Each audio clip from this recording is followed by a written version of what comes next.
Someone at work is talking about you right now. Not because you did something wrong, because you were there the last time gossip started and you said nothing. Here's what silence actually communicates. I'm safe. Keep going. I won't stop you.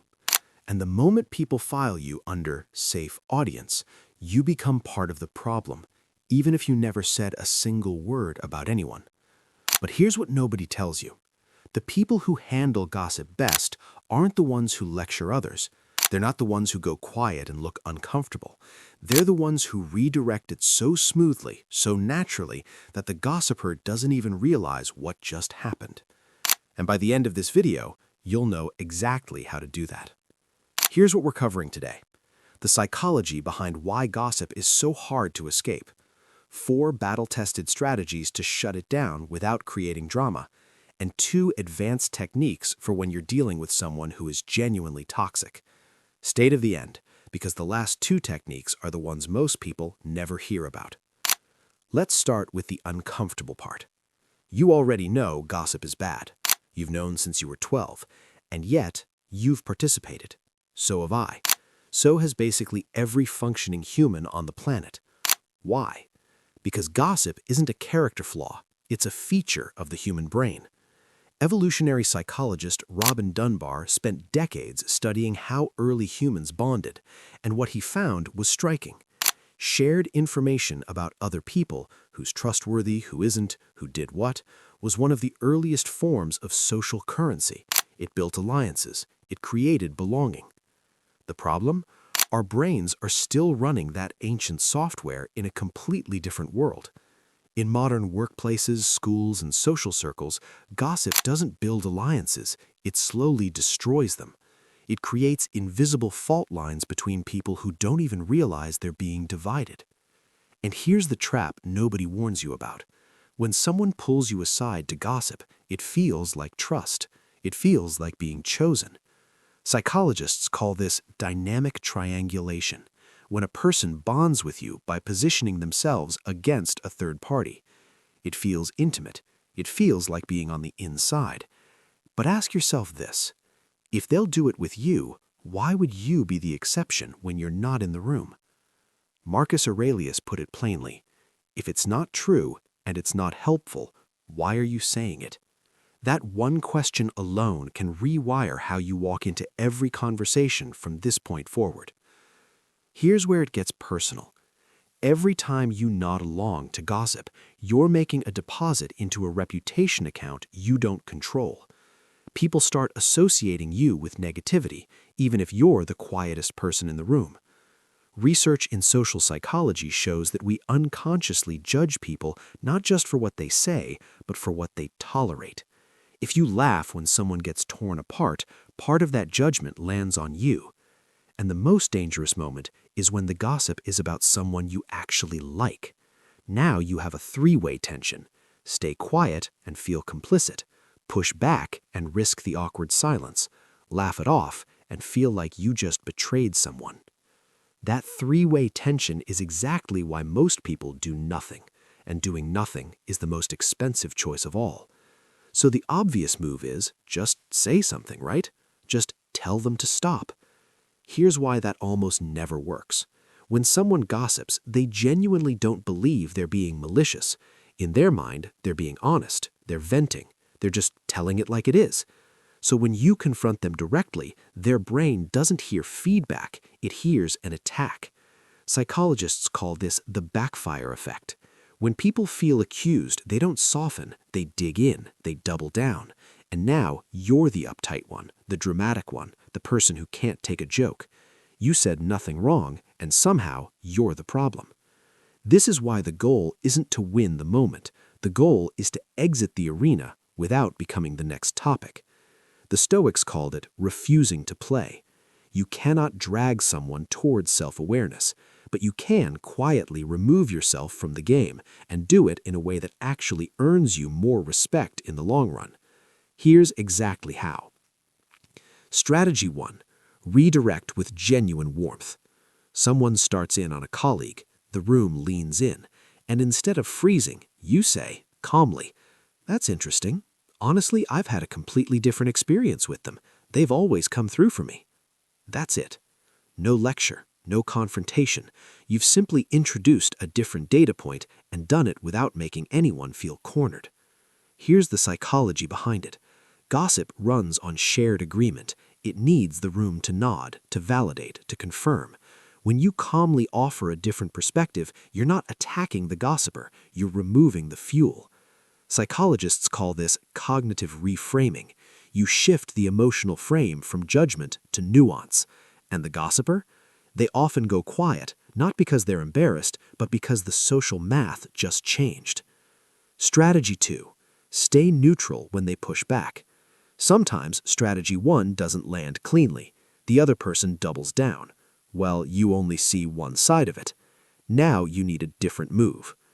Maybe. People are complicated. I try not to draw conclusions from one situation. That's your entire response. You haven't agreed, you haven't argued. You've introduced what psychologists call epistemic humility, the quiet acknowledgement that you don't have the full picture, and neither do they. This is enormously disarming. It's almost impossible to argue with someone who refuses to take a side without looking unreasonable yourself. It also signals something powerful without saying it directly. I don't operate in absolutes, and neither should you. Strategy 3. Shift the conversation to something forward-moving. Once the emotional charge is gone, redirect completely. Anyway, did you hear about the new direction on that project? I'm still trying to wrap my head around it. Or, speaking of people, how are things going with your team lately? You seemed pretty slammed last week. You've just done two things at once. You've moved the room away from the person being discussed, and you've turned the conversation toward the gossiper themselves, which, statistically, is what they actually wanted all along. Social psychologist James Pennebaker found that people often gossip not because they want to harm others, but because they want to be heard. Give them a more constructive stage, and most people will take it without even realizing they've been redirected. Strategy 4. Use humor as a circuit breaker. Sometimes what the room needs isn't depth, it needs air. When gossip starts escalating, try something light. Okay, this is officially getting more dramatic than anything on TV right now. I genuinely cannot keep up. People laugh, the tension breaks, the energy shifts. But here's the critical move that most people miss. Don't stay in the laughter. The moment the room exhales, pivot cleanly.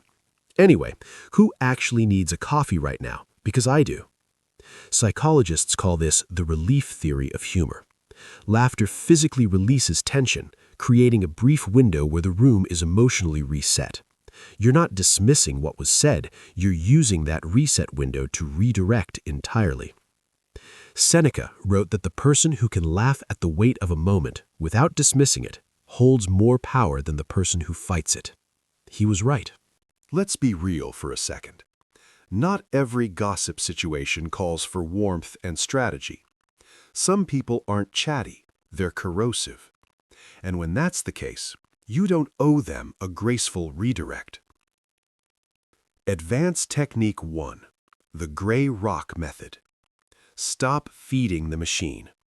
One-word answers, flat affect, zero emotional reaction. Right. Oh.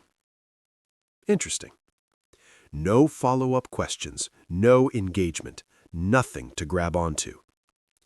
This technique comes directly from clinical psychology, originally developed to manage interactions with highly manipulative personalities. When gossip gets no emotional return, it loses its entire point. The person isn't getting validation, shock, or reaction, so eventually they stop bringing it to you. You become, in their mind, a boring investment. And boring is exactly what you want to be. Advanced Technique 2. The Clean, Honest Boundary. If the gray rock approach isn't enough, or if you simply want to be direct, say this. I've been trying to be more intentional about the conversations I'm part of. I don't want to discuss someone who isn't here. Can we talk about something else? Calm, firm, specific. You haven't attacked them. You've described your own standard, and you've invited them to meet you there. If they respond badly, That tells you everything you needed to know about whether this person belongs in your inner circle. Epictetus said it plainly. You can't control what people do, only what you choose to engage with. A clear boundary isn't aggression, it's self-respect made audible. Here's the truth underneath all of this. Gossip isn't really a test of other people, it's a test of you. Every time it starts, in the break room, in the group chat, after a meeting, you get to decide who you're going to be in that moment. Not who you'd like to be in theory, who you actually are under social pressure. The 4 strategies, warmth, neutrality, redirection, humor, aren't just tools for managing awkward conversations. They're ways of quietly training your character in real time. And the people around you notice. Maybe not immediately, maybe not loudly, but over time. The person who consistently refuses to participate in tearing others down becomes something rare in any social environment. They become safe. They become trusted. They become the person others want in the room when the pressure is real. You can't stop gossip from existing in the world, but you can make yourself someone it can't use. That's not small. That's everything. So here's my question for you. Which of these 4 strategies are you actually going to try this week? Drop it in the comments below. And if you've already used one of these without realizing it had a name, I really want to hear that story. If this video made you think differently about how you show up in social situations, subscribe. That's exactly what this channel is built for. New videos every week on psychology, behavior, and becoming someone people genuinely respect.